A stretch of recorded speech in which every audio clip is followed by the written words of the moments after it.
Open world games. One of the genres I don't really care too much about. But I want to start at the beginning, which I don't actually know if this is actually the beginning, but it's one of the most notable beginnings that we've had, which is Zelda. And this is Zelda 1. The first Legend of Zelda to have ever come out. The first Legend of Zelda was technically open world.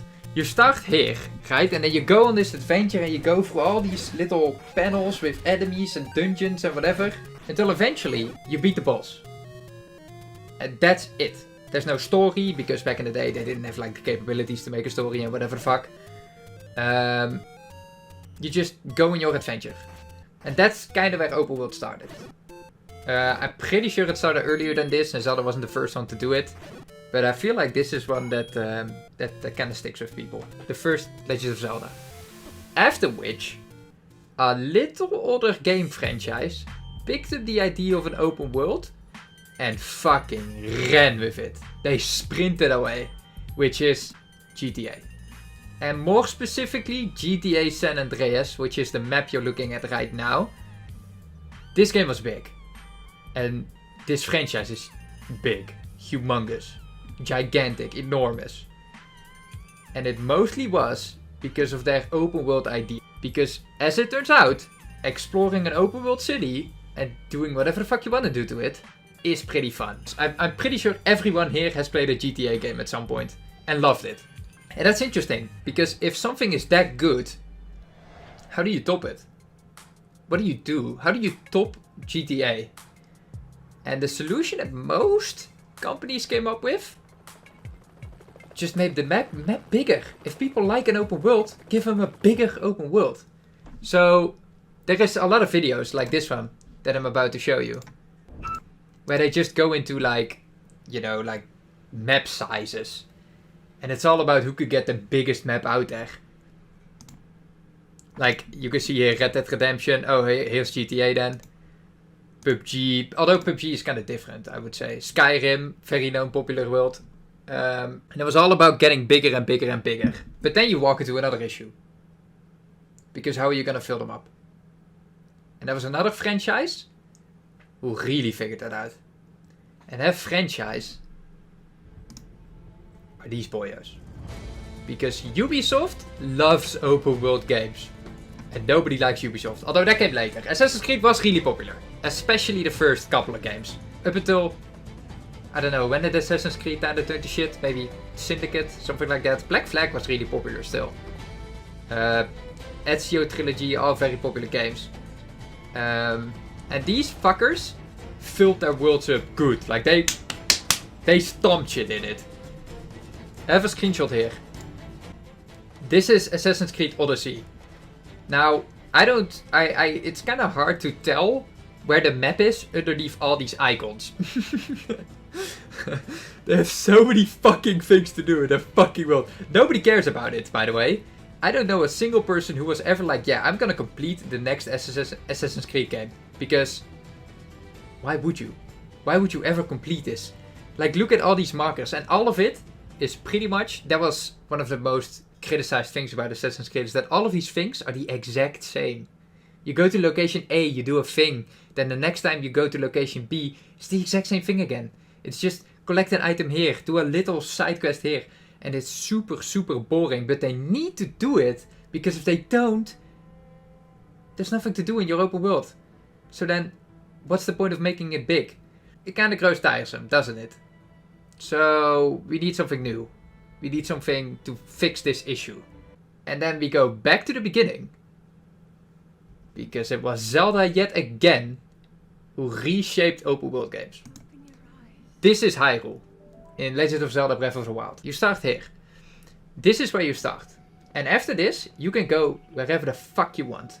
And you might ask yourself, what's the point of going east? Let's say east. What's the point of going here? It's a good question. And that's up to you to discover. There is no markers. There is no telling you, here's a thing, and there's a thing, and here's a thing, and there's a thing, and here's a thing. You just go and do it yourself. That creates a lot of pressure on the developer, because they need to make sure that if you go east, there is something of value there for you to make it worth it. Because if you go east, and all you find is a little side quest a la fucking Assassin's Creed or whatever, you're gonna get bored again. And this time, you wasted time getting to there, even. So they need to make sure that it's worth it. And Breath of the Wild, well, I mean, they knocked it out of the park. Everything in Breath of the Wild is completely worth it. So they took a risk by removing everything that, like, tells you where to go. And they were just, okay, here's our world, go and explore it, and we will make sure that it is worth it for you. We promise that. That's what they did for Breath of the Wild, which is kind of crazy. But they nailed it. And so later on, they added this feature that you can actually see what path you've walked. Because fast traveling wasn't really that important. Because you can go wherever you want and you can explore, and that's kind of the point of the game. You don't need to fast travel all the fucking time. They want you to really dig deep into their world. And so when they added that feature, most of the maps look like this. Yeah, so all these lines are where you have walked as a player. Most Assassin's Creed maps look like the zoom in version of this. Where it's like one line here, maybe, one line here, maybe. Nothing in between. Because it's not worth it to explore in an Assassin's Creed game. Because you know exactly where to go. They place the markers on the map. Here's the things that are worth it. Here's the things that are not worth it. Why bother? Just do the main story. And if you want to do this side quest, go in a straight line. Go there. In Breath of the Wild it's different because you don't know where everything is. And so you create this. And a lot of people love this. So much in fact that there's a little game called Hyrule Guesser. Which gives you a picture of a location. And you can find it on the map. Like, for example, this might be, I don't know, over here maybe. Pretty close. And this is how most people do it. We have played Breath of the Wild. We have explored Breath of the Wild so much. We just know where things are. That's how much we cared about this world. You can kind of say they brought exploration back into open world games, which is kind of crazy that I got lost in the first place. Because it's kind of the point. And this is kind of what the aftermath of Breath of the Wild looks like. This is Elden Ring. And Elden Ring is, in a way, an evolution of Breath of the Wild.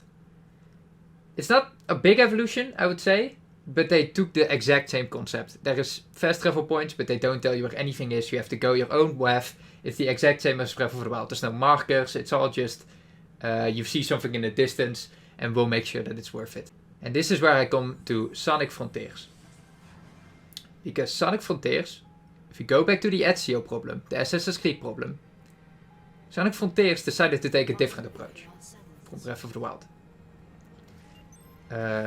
A little bit less risky of an approach, I would say. But it's a very, very interesting way. And it comes from this article. This article says, if you were to distill the concept of Sonic Frontiers into an elevator pitch, it would likely involve the term open world somewhere. However, while the game features many tenets of an open world genre, Sonic Team is adamant about calling Frontiers an open zone game instead. That's interesting. It's not open world, it's open zone. What does that mean? Well, that means this. There is 5 open worlds. Except we call them zones. For some reason. But in essence, there is 5 open worlds. Why, you may ask? Well, there's a lot of reasons. The first reason, which is, I would say, a thing we haven't really explored yet in open world, is comes from a different game that I can give you a good example with. This is the V Rising open world map. V Rising is a sort of vampire Minecraft style game. It's pretty fun, but it's haunted by one big issue that I have with it. Which is, the open world is fucking big. So big that if you stand over here, on this little green patch at the bottom of the map, and you were to walk to this cool looking thing over here, you would have to walk for 30 minutes. If you want to go back and forth to it. 30 minutes. And you can't fast travel it. You have to walk. Every time. That's a long way to walk.